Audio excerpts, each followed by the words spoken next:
There aren't a tremendous amount of open world experiences on the Switch. While Breath of the Wild came right out of the gate with a massive map for players to explore, it seems developers have been a little hesitant in porting over gigantic worlds to Nintendo's hybrid console. A lot of that probably has to do with how relatively meager the power of the device is, but there's also the issue of performance to consider. Switch is a mobile device after all, and the hardware doesn't lend itself well to rendering huge maps. Despite that, most open world games on Switch are decent enough. THQ Nordic's Saints Row III, though, is far from acceptable. Performing worse than its last generation counterparts, this was a title that made you question how it got past the QA phase. Players were expected to be happy that the game was even on the Switch, despite running with frame rates in the teens. So while the initial announcement of Saints Row and Red Faction coming to Switch was a joyous one, it became a scary prospect after Saints Row's failure. Having now played the Switch port for roughly 6 hours, I can at least say that Guerrilla is much better than Saints Row. This clearly isn't the ideal way to play Volition's open-world Destructoid, but it's also acceptable enough to tide you over until some performance patches arrive. If you plan on downloading Red Faction Guerilla Re-Mars-tered from the eShop, expect to have around 13.8 gigs free on your console or SD card. I've seen some games come in at smaller file sizes, but this is comparable to Breath of the Wild in terms of how much free space you'll need. I'd imagine the physical version will require a download, even though it wouldn't need one with a 16 gig card.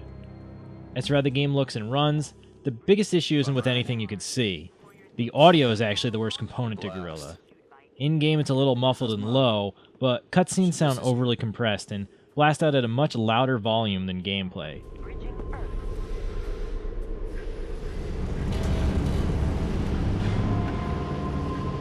Sorry I missed Dad's funeral.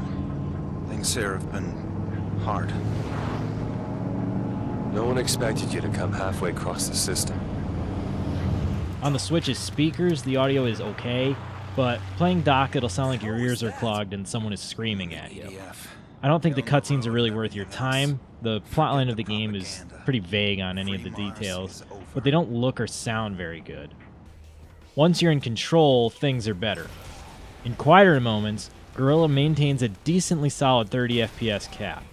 There are actually two options present in the display menu, allowing you to select quality or performance preferences, but the game doesn't really benefit much from either of them. I believe the anti-aliasing is sharper in quality mode, and the frame rate goes uncapped in performance, which can make shooting feel erratic and funky. It's nice to have the choice, but neither one is ideal. In fact, I think when playing dock that you should stick to performance, since the quality option will try its best to render out at 1080p. I can't tell if there is a dynamic resolution scaler going on or if the game is even pushing out a full HD image, but the performance loss is really not worth it. The visual makeup of the game is decidedly last generation, so even sticking with quality, you're getting an image that could pass as a PS3 title. This doesn't feature any of the texture or geometry improvements that last year's remaster on PS4, Xbox One, and PC exhibited, though it does have the changes to the lighting model. In portable mode, I feel like quality is the better choice. While having a slightly higher frame rate sounds like it would be a better deal, the fact that the resolution is cut down to 720p or lower means the game is already performing better anyway. When you then select the performance option, the frame rate fluctuates more regularly, and getting something approaching 50 FPS then dropping to 30 feels awful.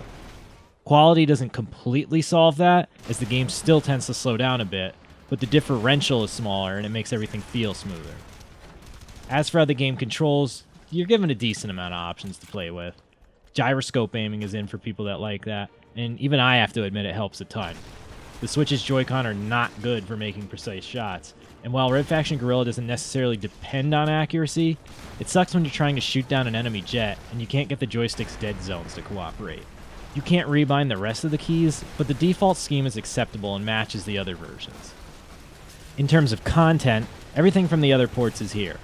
There's the full multiplayer suite, complete with a local multi-switch option, the Wrecking Crew bonus mode, and even the DLC campaign. Since the maps are cut down in multiplayer, the game typically performs much better than it does in the campaign.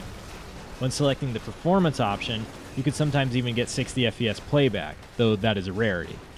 Even if this version doesn't stick to higher frame rates, multiplayer comes off better since it is a lot more stable. I'd be more enthusiastic about this port if the campaign ran better. It is fine that everything starts off kind of slow and the frame rate is pretty good, but later missions get so bombastic that the game just doesn't hold up. I don't have exact measurements, but I've seen what could sometimes be a slideshow when multiple explosions are going off and cramming the screen with different effects. Controls begin to feel unresponsive, and trying to survive becomes a crapshoot. It isn't the worst thing in the world, but a lot could be done to improve this.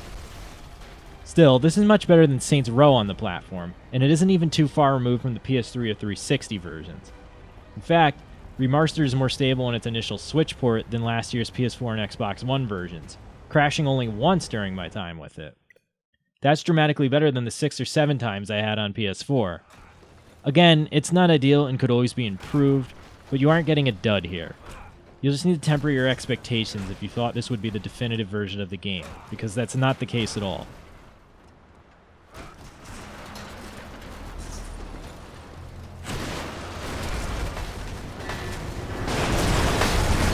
To check out this and other impressions, be sure to head over to Destructoid.com.